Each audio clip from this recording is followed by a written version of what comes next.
Jadi kalau seandainya kemudian ada orang menganggap bulan Muharram ini bulan sial, itu sama dengan menyialkan waktu. Atau bulan selain Muharram itu adalah bulan hoki, berarti seolah-olah menasabkan keberuntungan itu kepada waktu. Waktu itu tidak bisa apa-apa.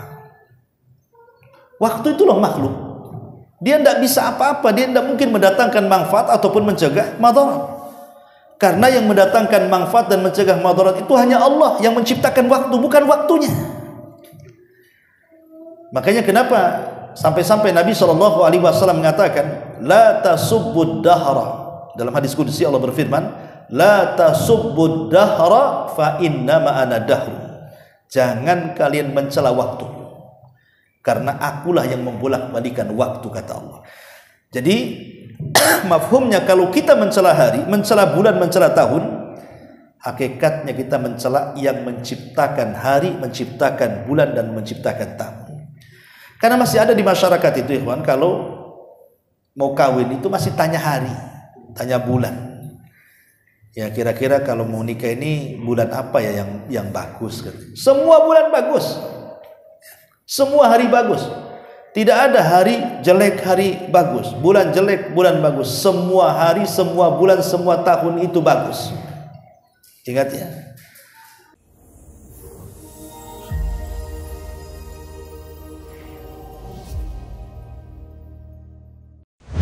Assalamualaikum warahmatullahi wabarakatuh. Waalaikumsalam warahmatullahi wabarakatuh. Alhamdulillah wassalatu wassalamu ala Rasulillah wa ala alihi wa sahbihi wa mawalah wa la hawla wa la quwata illa billahi wa ba'd. Alhamdulillah, segala puja dan puji hanya milik Allah subhanahu wa ta'ala. Salawat dan juga salam tentunya tadiahkan kepada Rasul kita Nabi besar Muhammad sallallahu alaihi wa ala alihi wasallam. Pembahasan di malam hari ini karena kita sudah berada di ujung bulan Dzulhijjah. Artinya beberapa langkah lagi kita akan masuk di tahun baru Islam, tahun baru Hijriyah, bulan Muharram.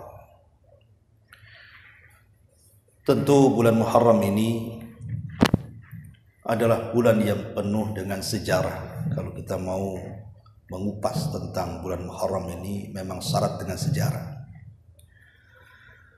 Tapi bukan itu yang kita akan bahas di malam hari ini.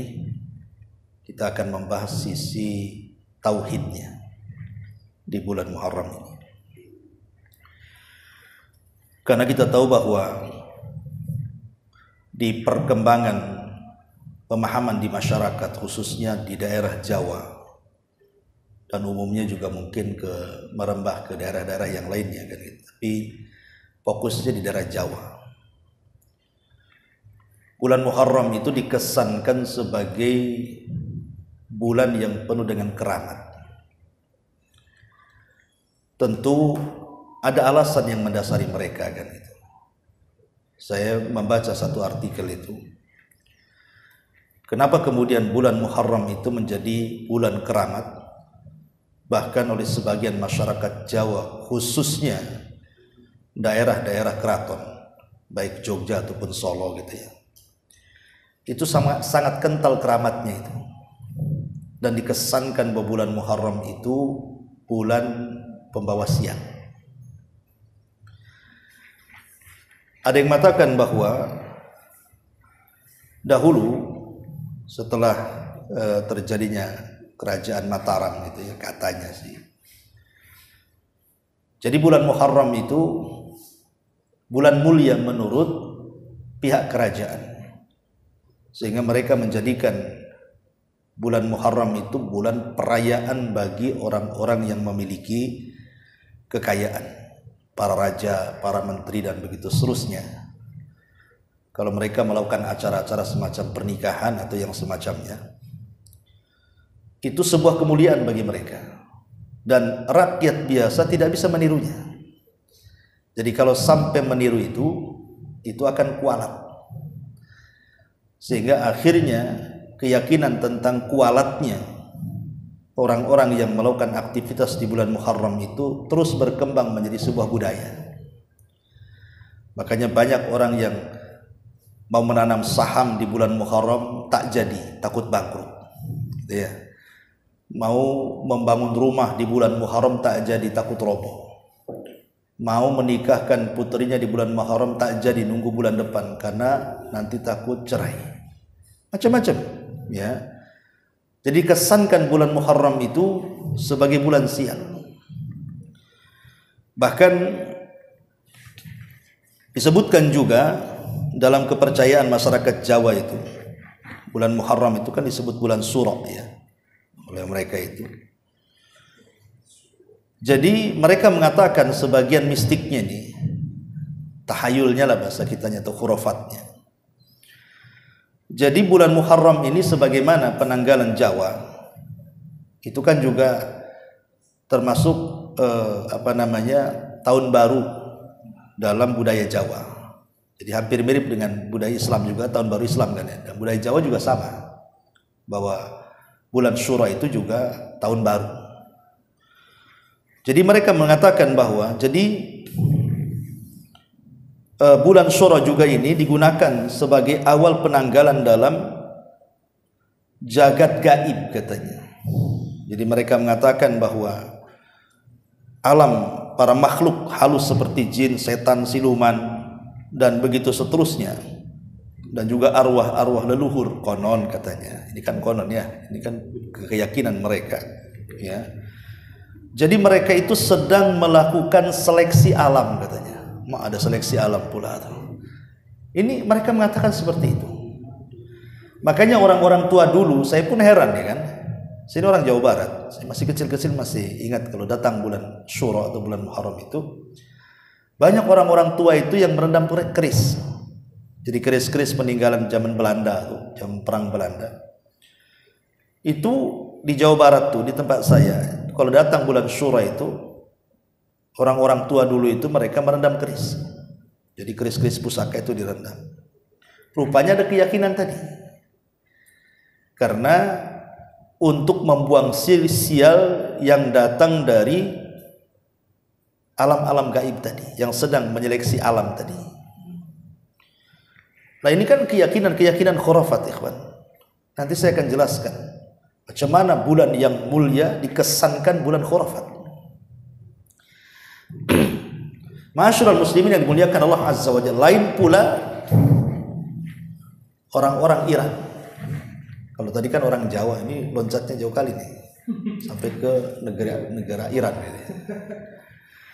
Orang-orang Syiah di Iran itu justru kalau datang bulan Muharram, terutama tanggal 10 bulan Muharram, mereka mengadakan acara berkabung namanya. Kalau orang Cina itu kan buat acara Imlek kan senang-senang tuh, nyalain kembang api gitu kan, makan-makan, senang-senang lah kalau orang Cina ketika Imlek itu. Ini orang Iran pula sedih-sedih.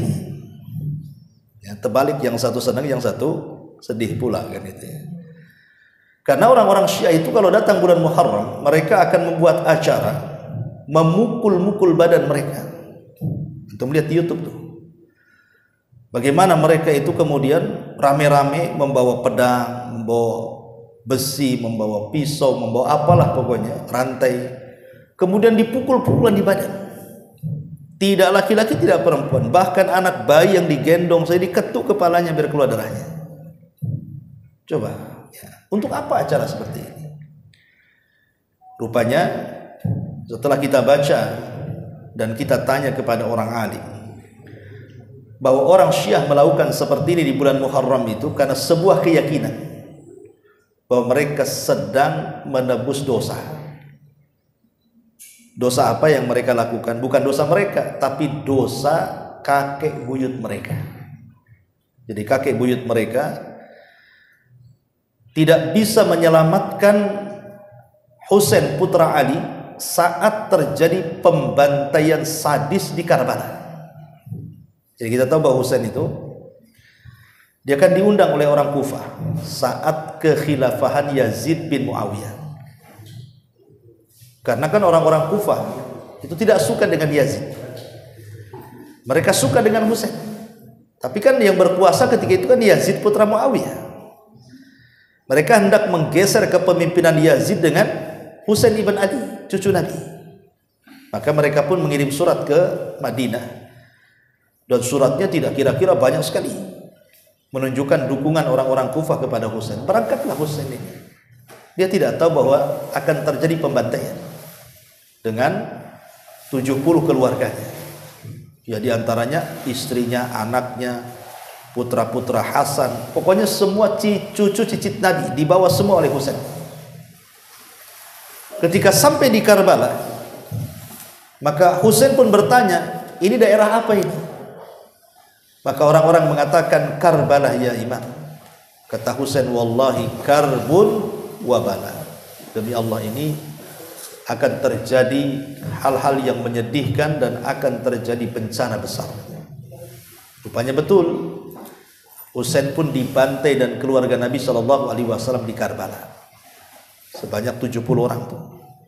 Dan tidak tersisa turunan Husain kecuali satu yang selamat, namanya Zainul Abidin atau Ali putra Husain, putra Ali putra Ibn Abi Thalib. Maka siapapun yang menasabkan dirinya kepada Husain, maka harus dari jalur satu ini, namanya Ali ibn Husain. Kalau ngaku keturunan Nabi gitu ya, dari jalur Husain, maka harus lewat jalur Ali bin Husain. Karena itu yang selamat di Karbala tuh. Dan juga dua putra Hasan yang selamat. Jadi kalau dari Husain, satu putra yang selamat namanya Zainul Abidin atau Ali bin Husain ibn Ali bin Abi Thalib. Ya. Karena di zaman itu kan Syiah belum ada keyakinan, masih dalam bentuk gerakan. Setelah kematian itu mereka membuat gerakan politik yang disebut dengan gerakan Awabin, orang-orang yang bertobat karena mereka tidak bisa apa-apa saat terbantainya Husain. Akhirnya mereka lah yang membantai setiap para pembunuh Husain. Lah orang-orang Syiah hari ini apabila datang bulan Muharram, maka mereka melakukan upacara ingin menebus dosa nenek moyang mereka. Ini kan keyakinan aneh ya. Itu sama dengan orang Nasrani berkeyakinan bahwa disalibnya Isa itu karena menebus dosanya Nabi Adam. Adam itu kan dikeluarkan dari surga karena bermaksiat. Jadi Isa disalib itu untuk apa? Menebus dosa Nabi Adam. Lah, kok bisa dosa orang lain ditanggung sama kita? Makanya Allah mengatakan wala taziru waziratun wizra ukhra. Orang itu tidak menanggung dosa orang lain. Kenapa kemudian dalam rangka menebus dosa orang kan gitu? Dosa kita aja banyak, mau nebus dosa orang pula kan? Enggak masuk di akal. Ya. Tapi masyarakat muslimin yang dimuliakan Allah Azza wa Jalla, yang kita ingin soroti adalah cerita-cerita yang pertama, cerita-cerita khurafat tadi yang datang dari Jawa yang melebar kemana-mana ya. Wallahu alam hari ini mungkin sudah kurang ya. Tapi masih ada juga kok acara-acara ritual tertentu yang dilakukan di sana, seperti contohnya ruatan. Itu masih ada tuh. Ruatan, tahu ruatan kan, untuk membersihkan. Ya, ada itu. Terutama masih ada ruatan itu. Kononnya kan membersihkan itu. Ruat itu artinya bersihkan gitu. Kemudian juga kirap kerbau itu masih ada. Kirap kerbau Kiai Selamatnya di Solo itu. Saya lihat di YouTube itu aneh gitu, karena itu kerbau itu diyakini keramatnya. Jadi kalau menyentuh, memegang itu dapat berkah katanya. Bahkan kotorannya saja itu penuh dengan berkah. Banyak kemudian yang mengambil kotorannya untuk dibawa pulang ke rumah. Untuk apa? Untuk ngepel rumah. Dipel rumah itu. Lihatlah di YouTube. Dipel rumah itu dengan kotoran kerbau bule itu. Katanya membawa berkah. Kalau menurut saya bukan berkah, bau yang ada kan. Mana ada berkah? Bau lah yang ada, rumah dikasih tai kerbau pula kan. Tapi begitulah kan gitu. Keyakinan-keyakinan masih ada. Atau larungan membuang kepala kerbau di pantai laut selatan dan begitu terus kan masih ada budaya-budaya seperti itu kan. Apa maksudnya coba? Mereka memaksudkan tadi bahwa menganggap bulan Muharram itu bulan sial. Dengan cara ritual-ritual seperti itu, mereka meyakini itu membuang sial katanya. Nah ini kan masalah besar ya Pak. Baik, kita akan jelaskan apa itu bulan Muharram. Muharram itu sendiri secara bahasa itu artinya yang diharamkan. Jadi bulan yang diharamkan itu Muharram itu artinya. Apa yang diharamkan? Yang diharamkan dalam bulan Muharram adalah al-qital, dilarang berperang. Jadi orang-orang jahiliyah dahulu mereka memuliakan bulan Muharram itu. Dan kemuliaan bulan Muharram itu juga dimuliakan dalam Islam. Sehingga turunlah surah At-Taubah ayat 36. Anda bisa baca surah At-Taubah ayat 36 untuk menunjukkan tentang kemuliaan bulan Muharram. Di mana Allah Subhanahu wa taala mengatakan minha arba'atun hurum, dari 12 bulan itu ada 4 bulan yang sangat sakral, sangat suci, sangat mulia di hadapan Allah. Lah salah satunya bulan Muharram. Jadi yang dilarang di bulan Muharram itu adalah berperang. Yang dilarang itu adalah berperang. Karena di masyarakat tadi yang saya jelaskan itu ada orang yang masih takut untuk melakukan hajatan pernikahan. Ada orang yang takut untuk menanam modal. Ada orang yang takut untuk membangun rumah. Ada orang yang takut untuk melakukan safar dan lain sebagainya. Itu tidak terlarang di bulan Muharram. Yang dilarang itu perang. Itu berdasarkan nas Quran tuh. Yang dilarang itu berperang bulan Muharram itu. Adapun aktivitas yang lain layaknya bisa dilakukan di bulan-bulan yang lainnya, maka di bulan Muharram bisa dilakukan. Kalau menikah di bulan yang lain boleh, di bulan Muharram juga boleh. Kalau nanam modal di bulan lain boleh, kenapa di Muharram kemudian takut kalau seandainya tertanam di situ kemudian akan bankrupt? Ini keyakinan dari mana? Ini sama dengan mencela waktu. Dan ini tradisi orang-orang jahiliyah. Jadi orang-orang jahiliyah itu kalau mereka mengalami kebangkrutan, mengalami musibah gitu ya. Orang-orang jahiliyah itu mereka kemudian menyalahkan waktu. Mereka menyalahkan waktu. Waktu yang disalahkan. Makanya kemudian di dalam Al-Qur'anul Karim Allah Subhanahu wa taala menggambarkan di dalam surah Al-Jathiyah ayat 24. Allah katakan apa? Wa qalu ma hiya illa hayatuna dunya namutu wa nahya wa ma yuhlikuna illa dahr wa ma lahum bidzalika min ilmin in hum illa yadhunnun. Mereka orang-orang jahiliyah musyrik berkata, kehidupan ini tidak lain hanyalah kehidupan dunia saja. Kita mati dan kita hidup, tidak ada yang membinasakan kita melainkan perjalanan waktu.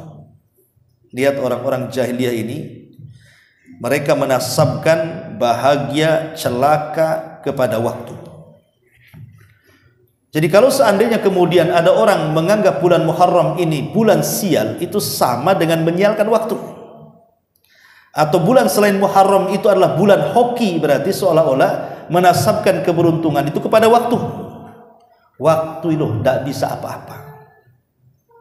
Waktu itu loh makhluk. Dia tidak bisa apa-apa, dia tidak mungkin mendatangkan manfaat ataupun mencegah madarat. Karena yang mendatangkan manfaat dan mencegah madarat itu hanya Allah yang menciptakan waktu, bukan waktunya. Makanya kenapa sampai-sampai Nabi SAW mengatakan, la tasubbud dahra. Dalam hadis qudsi Allah berfirman, la tasubbud dahra fa inna ma'ana dahru. Jangan kalian mencela waktu, karena akulah yang membolak-balikan waktu, kata Allah. Jadi mafhumnya kalau kita mencela hari, mencela bulan, mencela tahun, hakikatnya kita mencela yang menciptakan hari, menciptakan bulan, dan menciptakan tahun. Karena masih ada di masyarakat itu, ikhwan, kalau mau kawin itu masih tanya hari, tanya bulan. Ya kira-kira kalau mau nikah ini bulan apa ya yang bagus? Semua bulan bagus, semua hari bagus. Tidak ada hari jelek, hari bagus, bulan jelek, bulan bagus. Semua hari, semua bulan, semua tahun itu bagus. Ingat ya. Kenapa demikian? Karena Allah yang menciptakannya. Allah yang menciptakan, ada hari, ada minggu, ada bulan, ada tahun. Berarti kalau kita menganggap ini bulan tak bagus, berarti sama dengan mencela yang menciptakannya, Allah Subhanahu wa taala. Ini bahaya. Ya. Makanya kenapa Allah Subhanahu wa taala sampai mengatakan yu'dzini ibnu Adam. Allah berfirman, manusia telah menyakiti aku, kata Allah. Bagaimana cara menyakiti Allah? Yasubbud dahra wa ana dahru uqallibul laila wan nahar. Dia mencaci maki masa, padahal aku adalah pemilik dan pengatur masa, akulah yang mengatur adanya siang dan malam, kata Allah. Berarti kalau menganggap bulan Muharram ini bulan sial, berarti hakikatnya kita telah menyakiti Allah Subhanahu wa taala. A'udzubillah ya. Baik, masyarul muslimin yang dimuliakan Allah Azza wa Jalla. Ini yang pertama. Yang kedua, Muharram ini bulan mulia. Saking mulianya sampai tidak ada bulan dalam setahun yang dinasabkan atau diidhofahkan ataupun disandarkan kepada Allah selain bulan Muharram. Dalam sebuah hadis Nabi SAW ketika bicara soal perintah puasa, nanti karena di bulan Muharram itu kan ada puasa namanya puasa Asyura kan itu ya. Tapi secara umum puasa di bulan Muharram itu sangat dianjurkan. Apa kata Nabi SAW? Siyamu afdalus siyami ba'da Ramadan. Afdalus siyami ba'da Ramadan siyamu syahrillahil Muharram, kata Rasul. Kan Rasul ditanya tuh, Rasul, seafdal-afdalnya salat setelah salat wajib itu apa? Rasul, seafdal-afdalnya puasa setelah Ramadan itu apa? Maka Rasul menjawab, seafdal-afdalnya salat setelah salat wajib adalah tahajud, salat malam. Dan seafdal-afdalnya puasa setelah Ramadan adalah puasa di bulan Allah. Lihat, Rasul katakan di bulan Allah. Kemudian Rasul mengatakan bulan Muharram. Jadi kalimat syahrullah, bulan Allah ini hanya dinisbatkan kepada Muharram saja. Ketika sesuatu disandarkan kepada Allah, berarti sesuatu itu mulia, ikhwan. Contoh umpamanya Baitullah, rumah Allah. Masjid ini kan rumah Allah, tapi maksudnya adalah Baitul di sini Ka'bah. Ketika Ka'bah itu disandarkan kepada Allah, maka Ka'bah menjadi mulia. Nah, sama juga ketika bulan disandarkan kepada Allah, maka bulan itu menjadi mulia. Baitullah yang satunya di sini syahrullah, bulannya Allah. Jadi bulan Muharram itu bulannya Allah, bulan yang sangat mulia. Macam mana bulan yang sangat mulia yang diidhofahkan kepada Allah dianggap bulan sial? Aneh kan itu. Ini bulan mulia, kenapa jadi bulan sial? Nah, jadi tidak ada yang sial itu. Yang sial itu kamu, bukan bulannya. Jadi jangan menisbatkan kesialan kepada bulan mulia. Ini yang kedua. Yang ketiga, kalau kita lihat sisi sejarah ya. Sisi sejarah ya. Tanggal 10 bulan Muharram atau disebut dengan kan orang Jawa mengistilahkan dengan bulan Syuro. Syuro itu diambil dari Asyura, angka 10. Karena mereka menganggap tanggal 10 di bulan Muharram itu kan sakral. Kita lihat sejarah. Nabi Musa alaihi salatu wassalam, Nabi Musa alaihi salatu wassalam ketika berada di Mesir. Dan Nabi Musa alaihi salatu wassalam ma'ruf nabi dari nabi-nabi Bani Israel. Dia ulul azmi. Dia kalimur rahman, nabi yang banyak diajak bicara oleh Allah. Dia pun nabi yang paling kondang dari nabi-nabi Bani Israel. Jadi ketika tidak mungkin Nabi Musa mendakwahkan dakwah tauhid di tengah-tengah Bani Israel yang sedang dicengkram perbudakan oleh Firaun, maka Musa pun ingin membebaskan Bani Israel dari cengkraman Firaun dengan cara apa? Hijrah. Dibawalah Bani Israel kemana? Ke Palestina. Tujuannya adalah tanah perjanjian ya. Nah, ketika Firaun mengetahui bahwa Musa itu akan membawa seluruh Bani Israel hijrah ke tanah perjanjian di Mesir, Firaun tidak terima. Makanya Firaun pun membawa pasukan untuk menghalangi dan mencegat Musa membawa Bani Israel. Lah ketika kemudian Nabi Musa dengan Bani Israel sudah berangkat dari Mesir, rupanya terhalang dengan Laut Merah. Antum yang pernah umroh ke Jeddah itu kan nampak Laut Merah tuh. Ya. Jadi Nabi Musa dan pasukannya atau Bani Israel terhalang dengan Laut Merah, sementara di belakang mereka tentara Fir'aun, dan sudah nampak, sehingga Bani Israel mengatakan kepada Musa, wa inna lamudrakun, wahai Musa, lihat tentara Fir'aun sudah melihat kita. Sementara di hadapan kita lautan, mau pergi kemana kita, katanya. Ini sama dengan bunuh diri namanya. Tapi Musa meyakinkan Bani Israel dan mengatakan, inna ma'iyallah sayahdi, tenang, kebersamaan kita dengan Allah, pasti Allah carikan jalan keluarnya, katanya. Maka ketika itulah Allah perintahkan Musa untuk memukul tongkatnya. Dipukul tongkat, terbelahlah lautan menjadi 12 jalan. Ya, kenapa 12 jalan? Karena Bani Israel 12 kabilah. Ya. Lewatlah kemudian 12 kabilah dari 12 jalan itu. Setelah kemudian Bani Israel dan Musa sudah berada di ujung Laut Merah, sementara Fir'aun menyusul dan disangka jalan sampai di tengah lautan, tiba-tiba Musa pun diperintah untuk memukul kembali lautan. Rupanya lautan itu bersatu kembali dan menenggelamkan Fir'aun. Peristiwa tenggelamnya Fir'aun ini terjadi di tanggal 10 bulan Muharram. Jadi tenggelamnya Fir'aun dan bala tentaranya itu terjadi di tanggal 10 Muharram. Dan itu disaksikan oleh Musa dan Bani Israel. Saking bersyukurnya, saking senangnya, Nabi Musa dan Bani Israel diselamatkan oleh Allah Subhanahu wa taala, maka Nabi Musa memerintahkan seluruh Bani Israel untuk berpuasa. Itulah yang kita kenal dengan puasa Asyura. Ya. Karena ketika Nabi SAW hijrah dari Mekah ke Madinah, orang-orang Yahudi sedang berpuasa. Ketika itu umat Islam belum punya ibadah puasa, belum ada ibadah puasa. Ketika sampai di Madinah tahun pertama Hijriah, melihat orang Yahudi sedang berpuasa, kan Rasul tanya kan, puasa apa kalian ini? Kata orang Yahudi, ini puasa karena rasa syukur kami, Nabi kami diselamatkan. Nabi Musa. Oh, Rasul melihat alasannya, masuk di akal. Apa kata Rasul? Kalau alasan kalian berpuasa karena memuliakan Nabi Musa, Nabi kalian, maka aku lebih berhak menghormati Nabi Musa dibandingkan kalian. Maka Rasul pun berpuasa dan memerintahkan para sahabat berpuasa. Bahkan anak kecil pun disuruh berpuasa untuk latihan puasa. Dan itulah puasa wajib pertama sebelum ada Ramadan, tanggal 10 bulan Muharram.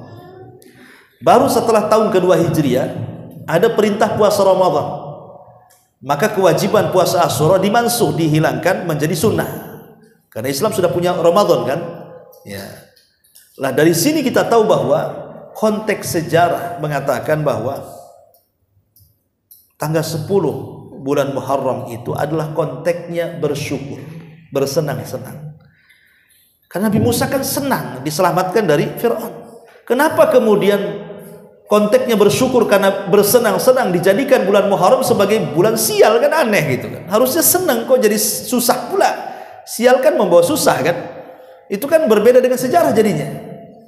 Sehingga orang mau nikah nggak jadi takut susah. Ya, orang mau mau nanam modal nggak jadi takut bankrupt. Pokoknya dunia saja itu kesannya itu. Dan padahal konteks sejarah ini bulan Muharram itu harusnya kita bersenang-senang. Itu kalau dilihat dari sisi sejarah kan itu ya. Jadi tidak benar kalau seandainya bulan Muharram itu bulan sial, bulan yang membawa madarat dan begitu seterusnya. Yang ada justru kita diperintahkan untuk banyak berpuasa. Dan puasa yang paling afdol itu adalah puasa di bulan Muharram. Jadi kalau antum puasa Senin Kemis di bulan Muharram, puasa Ayyamul Bid, puasa Daud di bulan Muharram itu, maka puasa-puasa sunnah yang dilakukan di bulan Muharram itu seafdol-afdolnya puasa setelah Ramadan. Wabil khusus tanggal 10 namanya puasa Asyura, tanggal 10 tuh ya. Lah di ujung hayat Nabi SAW ketika selesai haji wada, sahabat datang kepada Rasul, kalau kita puasa tanggal 10 kok kayaknya risih, orang Yahudi juga puasa katanya. Berarti puasa kita sama-sama nih. Gimana ini? Maka Rasul mengatakan, ya sudah, tahun depan kata Rasul kita puasa tanggal 9 juga. Untuk menyelisihi Yahudi, maksudnya tanggal 9 tanggal 10 gitu ya. Tapi sayang setelah tahun depan Rasul keburu meninggal. tidak sempat puasa tanggal 9, Rasul keburu wafat. Tapi para ulama fikih mengatakan bahwa walaupun Rasul tidak melakukan puasa tanggal 9, tapi kan sudah akan melakukan karena dia bercita-cita kan untuk menjadi seorang Yahudi. Maka ulama kemudian menjadikan 3 kaifiyah, 3 cara ketika berpuasa tanggal 10 itu. Pertama, tanggal 10 saja. Yang kedua, tanggal 9 dan 10. Dan yang ketiga, bisa 3 hari berturut-turut, 9, 10 dan 11. Ya, jadi 3 caranya ya. Tanggal 10 saja, atau 9, 10, atau 9, 10, 11. Itu dalam uraian ulama fikih gitu ya. Nah, ini diantara bantahan bahwa bulan Muharram itu adalah bulan yang penuh dengan keramat ya. Wallahu a'lam bishawab. Ini diantara kesimpulan ini. Karena begini ikhwatu fiddin, bagaimanapun yang namanya khurafat, sekarang kan banyak khurafat kan, banyak kali khurafat. Yang terakhir ini ya isu Mama Gufron ini kan, yang bisa ngomong dengan semut, bisa ngomong dengan jin, dengan malaikat, dengan bahasa maqali rahmatan, inna maqali rahmatan, dan begitu seterusnya gitu kan. Yang konon itu bahasa Suryani, padahal itu bukan bahasa Suryani, itu lebih ke bahasa Arab TKW. Itu tahu bahasa Arab TKW? Orang yang belum pernah belajar bahasa Arab kerja di Arab. Bahasa Arabnya kayak gitu tuh. Inna rahmatan maqali, inna rahmatan maqali itu. Karena bahasa Arab sendiri nggak kena. Kalau dikatakan bahasa Arab, bukan bahasa Arab. Karena bahasa Arab itu harus mufid, bukan hanya sekedar terangkai dari beberapa kalimat Arab kemudian dirangkai, tapi lebih daripada itu harus mufid. Syarat bahasa Arab itu harus mufid. Mufid itu apa? Dipahami maknanya. Kalau tidak dipahami maknanya bukan bahasa Arab. Coba siapa yang bisa memahami inna maqali rahmatan Indonesia, Mekah, Madinah, macam-macam tuh? Siapa yang tahu? Dia aja yang tahu kan? Murid-muridnya nggak tahu. Murid-muridnya nggak tahu, harus tanya dulu apa gitu. Ini kan khurafat sebenarnya. Itu bahasa itu diciptakan dia sendiri. Itu bukan bahasa Suryani, karena bahasa Suryani bukan kayak gitu. Apalagi bahasa Suryani sudah punah. Apalagi dengan kesombongan murid-muridnya mengatakan tidak ada yang bisa menguasai bahasa Suryani setelah dicek satu dunia kecuali Mama Gufron. Wah, sombong kali. Itu sombong sekali, mana ada. Ada yang masih menggunakan bahasa Suryani kan masih ada, terutama orang-orang Nasrani ortodok yang ada di Suriah dan sekitar itu masih menggunakan kan itu. Enggak ada makoli kayak gitu kan itu. Berarti kan ini kan rancangan bahasa dia saja. Apalagi kok dia bisa berdialog dengan kuburan dengan bahasa makolinya, berdialog dengan semut, berdialog dengan jin, bahkan bisa SMS kepada Allah dengan makolinya. Aneh kan? Itu kan khurafat, ikhwan. Yang saya heran itu bukan masalah kalau orang buat khurafat itu sih banyak kan. Tapi betul kata orang Arab itu, likulli sakitin lakin. Setiap barang jatuh itu ada yang mungut. Artinya sesat apapun orang itu mendakwahkan dakwah kesesatan, ada saja pengikutnya. Itu masalahnya. Jadi kan ada aja pengikutnya. Yang saya herankan itu pengikutnya pakar-pakar baca kitab pula. Aneh kan itu. Ya entah apa maksudnya, tapi ini bisa menyesatkan orang karena khurafat semuanya isinya. Khurafat ikhwan. Ya, lama-lama dia aku nabi pula. Karena sudah ada mengarang-arang ke situ kan. Dengan mengarang-arang hadis palsu dinasabkan kepada Rasul. Itu berkali-kali dia menyebutkan hadis Nabi, kemudian menyebutkan kalimat inna maqali rahmatan. Tidak ada di induk hadis itu lafaz hadis seperti itu, tidak ada. Cek Bukhari, Muslim, Abu Dawud, Tirmidzi, Nasai, tidak ada kalimat itu. Hanya dia aja ngarang. Nah ini kan khurafat-khurafat seperti ini masih ada dan dipercayai masyarakat. Itu yang heran saya. Padahal dunia ini orang sudah bahasa sudah sampai ke bulan bahasanya kan. Masih ada saja orang percaya seperti ini.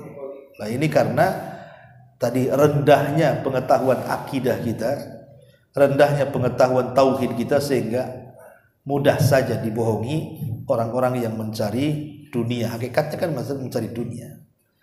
Saya katakan dia lebih ke orang gila dibandingkan orang waras sebenarnya. Betul ya. Karena semua ajarannya menyimpang dari Islam. Alhamdulillah. Ya. Wallahu a'lam. Taib, sebelum saya tutup kalau ada yang bertanya, silakan.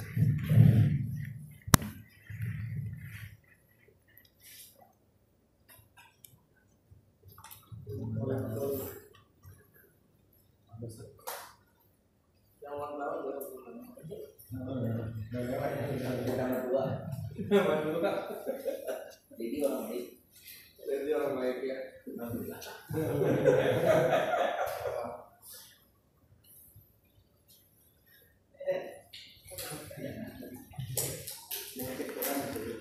Oke. Si Kodam. Kodamnya siapa? Ini kemarin udah sempat ngecek tuh. Kosong ya. Kosong. Si Kodam. Itu pusatnya sih. Bukan kosong sih itu pusatnya. Ya, istilah Kodam itu kan istilah jin korin sebenarnya.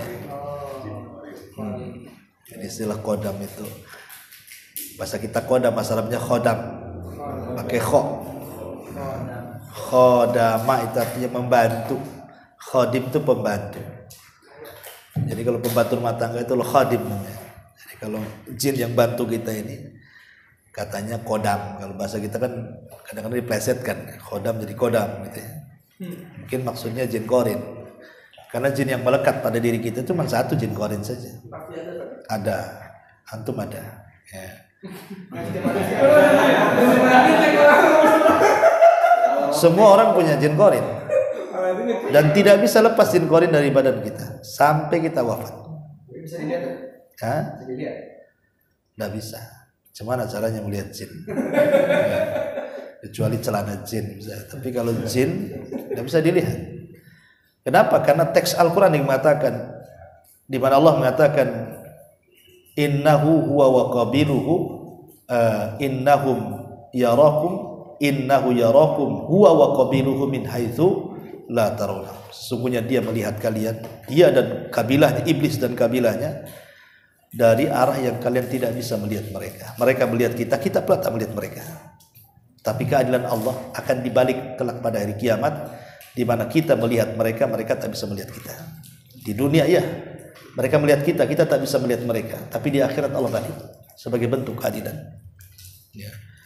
Makanya kalau katakan ngecek kodam-kodam itu dusta, sangat dusta. Gimana caranya? Ya, kan? Subhanallah.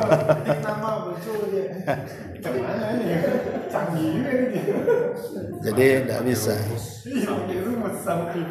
Ya mungkin kalau dalam dunia perdukunan bisa saja, permainan syaitan kan gitu ya. Dalam dunia perdukunan kan bisa saja.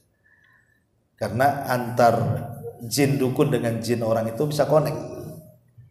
Pokoknya gini, ada seseorang jadi dukun, antum datang ke dukun, dukun langsung tahu kamu anaknya si Anu ya katanya. Kok tahu Pak Dukun? Tahu lah. Kamu kerja di sini ya? Kok tahu Pak Dukun? Tahu. Kamu begini ya? Kok tahu? Tahu lah. Nah, kenapa bisa tahu juga? Baru kenapa tahu? Ya. Karena dukun itu punya jin. Sementara kita juga punya jin. Jadi jin dukun dengan jin kita itulah namanya in for jin. Jadi jinnya itu ngasih informasi. Jadi ngasih informasi, jadi kita tahu dukun itu. Tapi apa yang kita tidak tahu, jin yang ada pada kita pun tidak tahu. Apa yang kita tahu, jin yang ada pada diri kita tahu. Contoh nih kasus. Di zaman dulu ada namanya Khalifah Zalim, Hajjaj bin Yusuf Al-Thaqafi. Itu hafal Quran tapi pembunuh. Ya, Hajjaj bin Yusuf Al-Thaqafi itu hafal Quran tapi pembunuh bengis. Jadi satu hari dia ngobrol dengan dukun, ada hadapan dengan dukun. Kemudian sambil ngobrol Hajjaj itu ngitung batu, 1, 2, 3 kerikil sampai ada 10 batu. Dukunnya tidak tahu. Langsung kemudian digenggam dan dikatakan, berapa ini? Kata dukun, 10. Betul 10. Ya. Dah ngobrol lagi. Udah hajat langsung ngeruk batu, nggak dihitung lagi. Dia aja nggak tahu isinya. Ini berapa? Bingung dukunnya. Ya. Dari sini kata para ulama, jin yang ada pada dukun itu dia mengetahui apa yang kita ketahui. Kalau kita tidak tahu, dia pun tak tahu. Ya. Kalau kita tidak tahu, dia pun nggak tahu. Pada diri kita tidak tahu. Karena jin itu tidak tahu yang gaib. Sama dengan kita tidak tahu, malaikat aja nggak tahu yang gaib. Makanya dukun itu tebak-tebakan aja tuh. Antum ajak makan di rumah antum dukun itu, lauknya taruh di dalam nasi, si nampan, tapi kambingnya tutup sama nasi. Makan Pak dukun. Kalau dia tanya mana lauknya, berarti dukun palsu. Tak tahu lauknya di bawah nasi kan? Ya. Tapi kalau betul ini dukun asli pasti tahu ya. Ini lauknya kamu taruh ya. Nah itu ngetes dukun kayak gitu. Nah, jadi intinya ngecek kodam itu tidak perlu dicek, apa yang dicek pula. Pak, fungsi jin korin itu apa Pak? Di tubuh manusia. Jin korin itu jahat. Dialah yang memberikan was-was untuk berbuat maksiat. Tidak ada jin yang baik yang pada tubuh kita ini. Makanya Rasulullah SAW ditanya, termasuk kau ada jinnya wahai Rasul? Ya, termasuk aku. Tetapi kata Rasul, akan tapi jinku itu aslam. Kalimat aslam ini jadi perdebatan ulama. Apa maksudnya? Apakah yang dimaksud aslam itu masuk Islam? Apakah yang dimaksud aslam itu artinya tunduk kepada Nabi? Khusus jin Nabi saja tidak bisa berbuat apa-apa. Jadi polemik di sini. Makna aslam di sini. Ada mengatakan Islam berarti jin satu-satunya yang korin yang masuk Islam itu jin Rasul saja. Selain Nabi tidak ada yang Islam, semua kafir. Tapi ada juga yang mengatakan tidak, maksud aslam di situ bukan Islam, karena jin korin tidak mungkin masuk Islam. Tapi Rasul bisa menundukkan sehingga dia tidak bisa apa-apa. Nah, gitu ya. Nah, jadi kita bisa rasakan kok kita ini punya korin atau tidak punya korin. Kalau perasaan kita ingin maksiat, nah berarti itu jin korinnya tuh yang ngasih was-was, melangkah ke situ, melangkah ke situ. Tapi kalau seandainya jinnya perasaan kita ingin ibadah, datang ke majelis ilmu, berarti korin dari malaikat yang menghembuskan. Kan orang punya dua korin, satu dari malaikat, satu dari kalangan jin. Iya. Wallahu a'lam. Iya. Siapa yang dicek kodamnya tadi?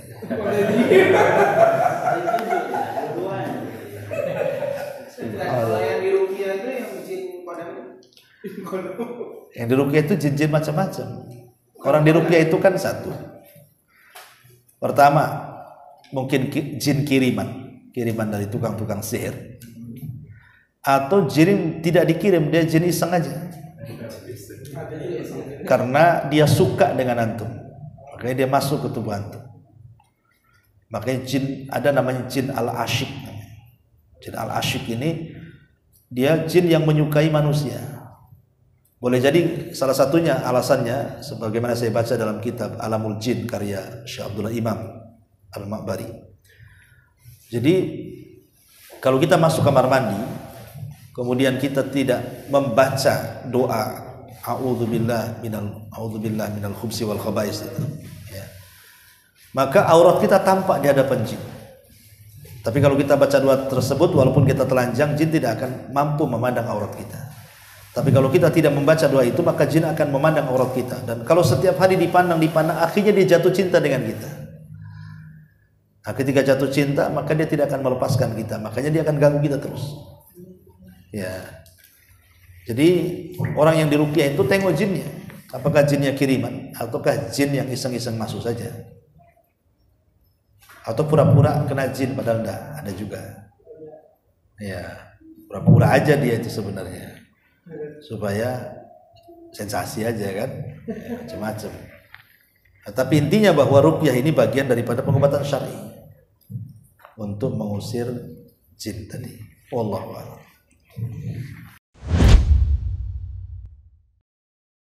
Intinya bahwa tolong berakhlak kepada Allah. Membahas tafsir dari surah Al-Imran. Lahirlah Imam Muslim, Abi Dawud, Tirmidzi, Ibnu Hibban. Jadi ketika Yunus alaihi salatu wassalam terkena undian itu,